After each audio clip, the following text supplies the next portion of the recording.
Hey there folks, in today's video I'm going to be showing you the simplest way to fix your leaking floor jack.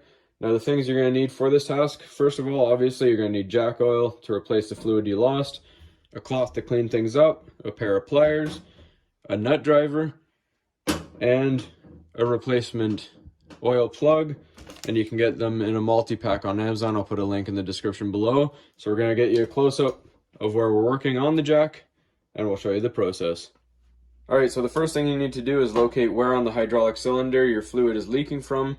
Now on this particular floor jack, we notice a hissing on two different occasions.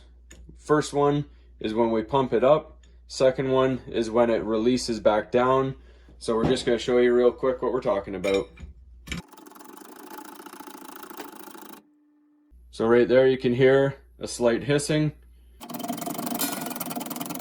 And as we go up, you listen for that hissing, it continues. So we're just going to release it. Alright, so if we look on this particular jack, now that we have released the pressure, you'll notice there's some oil coming out of here and it's slightly bubbling out. It may be hard to tell on camera. There's a little bubble right there. So we know our air is leaking out of there. It's also actually leaking out of the hole here. This is the plug it came with. So this is where our brand new plug will come in handy. Alright, so before we do anything, we're just going to clean up around here. Make sure there's no dirt or debris that's going to fall in to the hydraulic cylinder there.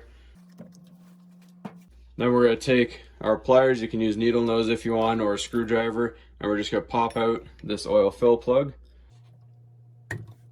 And just make sure when you order it that it's the same size. This one's a little bigger, but that should be a little better. Next, we're going to use our oil, and we're just going to top off to replace what we lost.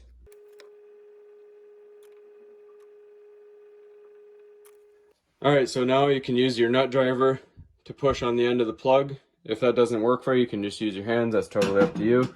So we're going to try it with our hands first. And it's going to be fairly tight to get this plug in.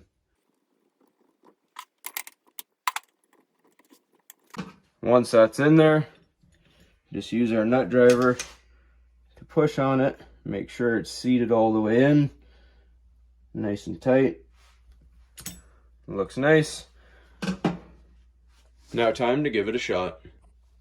Alright, so we're just going to quickly wipe things up and try lifting it.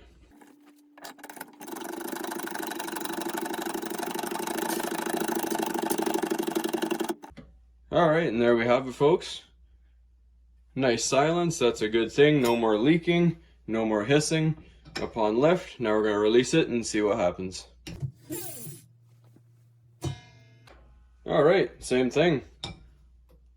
No more hissing. Take a close look. Nothing bubbling up around the oil fill plug, so we're good to go. That's all there is to it, folks. Hopefully you found this helpful, and as always, please don't forget to like and subscribe.